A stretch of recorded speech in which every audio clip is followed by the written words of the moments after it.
Okay, everybody, welcome to, I guess you could say, part 4 in this playlist of a spring break week's worth of Sonic fan rants and entries. Yeah. Now, the other one, of course, was through video with me talking in the background. But here, this next one or two may be in audio. Well, it probably will be in audio because I got to charge the battery on my camera. But anyway, this one is by an individual. And by the way, there will be links, in case you've not seen them already, links to each and every one of these videos or topics I'm talking about, entries, rants, whatever. But this one is called the quote unquote Catch 22 behind a Sonic comic reboot. And this was posted about 20. The time right now is 3:30, and this was posted about 20 hours ago, 20 hours and 25 minutes ago, and almost 20 and a half hours ago. And this is what this individual has to say.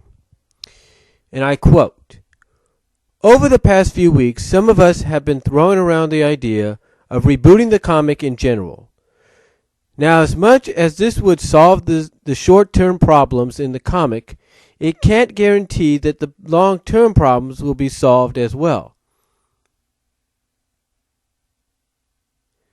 I said, and Bandai Incorporated, forgive me, but I'm still so new, I have no clue how the icon system works. Entry, quote-unquote, a problem with Flynn's writing, plus possible solution that there could be a huge catch-22 if Archie one day decided to reboot the series, some good and some bad.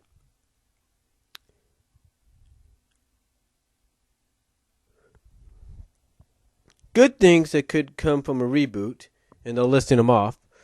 One, a quote-unquote clean slate to start with. By rebooting the series, Archie would have a blank page to start with, and they can restart the story all over again or start a brand new story and go from there. They wouldn't have to worry about the events of several issues ago and go from there. Just a clean piece of paper to work with and nothing more. They could recreate some of the disputed Penders characters, quote-unquote disputed Penders characters. If a reboot were to happen, Archie could easily recreate those characters that are similar to the ones, as of typing this, we are going to lose. They can look similar and be similar to those characters, but be different. Now you may be thinking that if Penders were to see this, he could sue Archie for copyrighting infringement of some sorts. Well, we have all seen that Penders has used other people's ideas as a springboard for his own stuff, so Archie Comics could argue that it just happens to be a mere coincidence. Or they can bring up the fact that Penders is an original himself. Number 3, new writer. If there's a reboot, Flynn needs to go. Not just because of if there's a reboot, Flynn needs to go. Not just because some of us don't like him and all that jazz. It would be better overall if there was a new writer.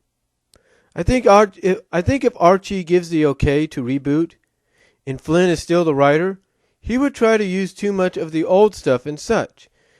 But more on that later.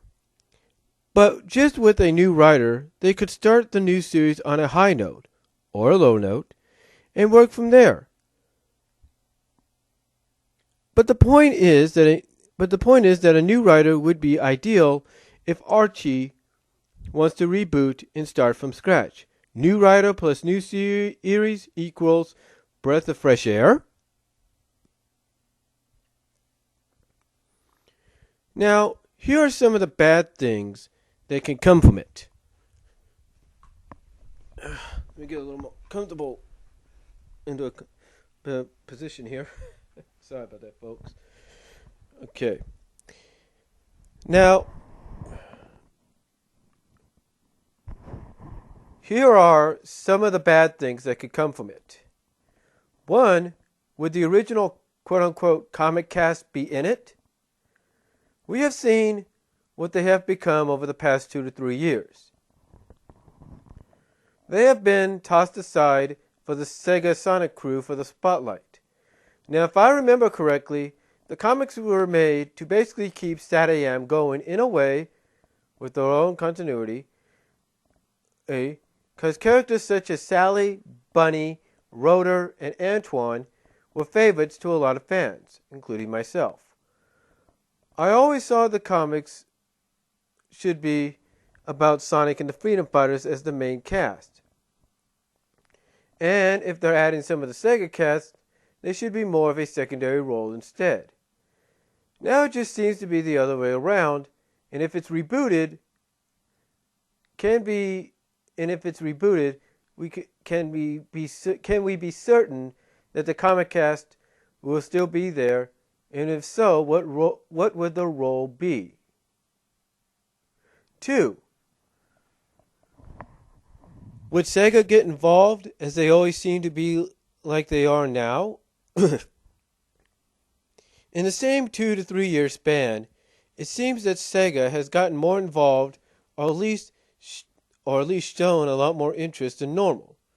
Because of this, the comic cast seems to be getting Segafied. Right? Seems to be getting Segafied redesigns and are, seemingly, being slowly pushed into the background when the Sega Sonic crew, Team Freedom, actually that's Team Fighters, all get all the spotlight. Maybe Sega is just getting involved while Archie deals with the Penda situation, or maybe Sega is just removing the comic cast just because everyone knows that the Sega Sonic cast and Sega wants to keep all Sonic related material more modern, and leaving us older fans asking, what the hell was that, man? Or what the hell, man? But that's the question with a possible reboot. Would Sega get involved, and if so, how much and how come? 3. 20 years of continuity thrown right out the window. Yeah, that's also a big problem with a reboot. It would throw away 20 years of continuity right out the window, like the guy in the quote-unquote throw out the window or boardroom suggestion meme. Now there are some parts of the continuity we want to throw out that window. Issue 134, anyone? But seriously, all that work that had been done for 20 years just thrown aside because of several events that made a huge mess. Just let it solve itself over time. Number 4. Flynn. Well, if for some reason Flynn becomes the writer for the reboot, as I said, would Flynn immediately bring in stuff from what would be the old series into the new series? I don't think Flynn is a terrible writer, just that he was handed a bad situation, made it better, but then just went downhill because of stuff that was out of his control. That being said, I just think if he were to be kept, if Archie decides to start all over again, I just think if they keep Flynn, it would not be in the best interest of the new series.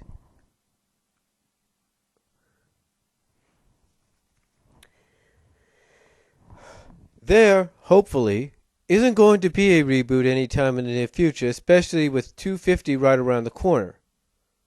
But it has been tossed around here from time to time. I think a reboot may sound like a good idea, but really it's a catch-22 and may not be what is best for the comics. I think what's best for the comics right now is to first iron out the problems they have going on right now, get the comic cast back into it, and go from there.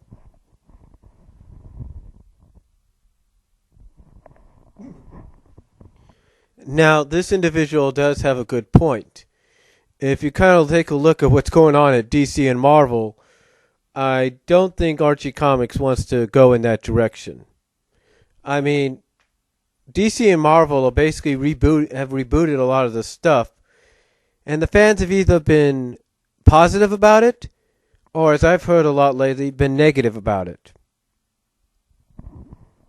Perhaps that's what Archie doesn't want to do. They don't want to face that same kind of problem.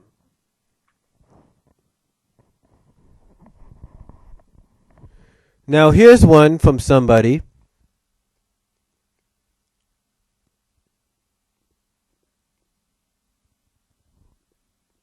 If it pops up, these iPods sometimes take a long time to do. Even if you have the Wi-Fi antenna in your room and you're in your room with it. All right. This individual's title is Rants Supplement, My Problem with Flynn's Writing. And they posted this 21 hours ago, time being 3:39 p.m. today.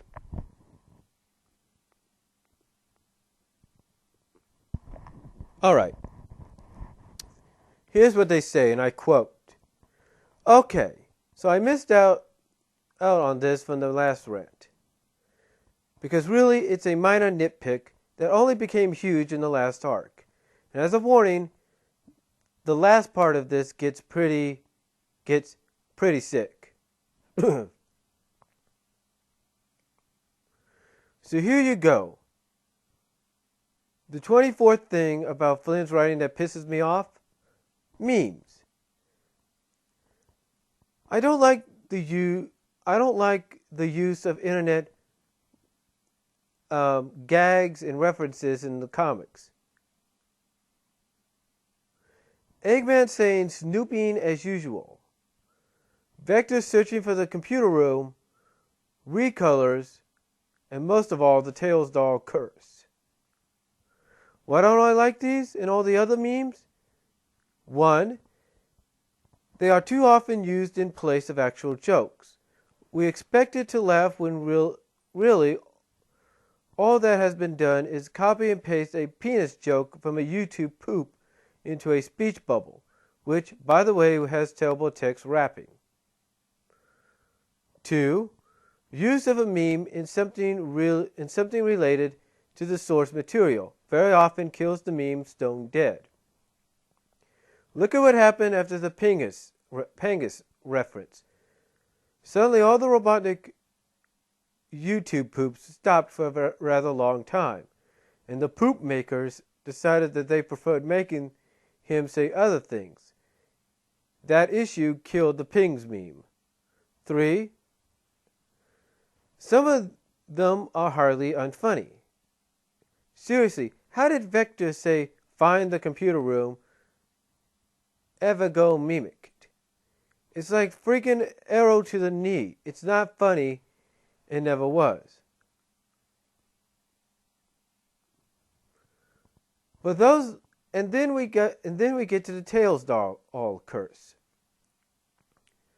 For those not in the know, and because apparently everything has to be explained in great detail, the Tails doll curse is a creepy pasta in the same vein as Sonic EXE and Sally EXE.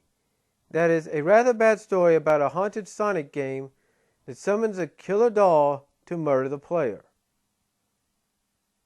Now, I'm quite fond of creepy pasties. Some of them, like Zorax or Candle Cove, are pretty good. Heck, if you could cut out the killer doll part, Sonic EX and Sally EX are pretty average as creepypastas. It's just the pointless random inclusion of the killer Sonic or Sally plushie at the end that drags them down. The Tails doll curse, on the other hand, is terrible. You want a plot summary? These two kids are desperate for more. Okay, the Tails doll curse, on the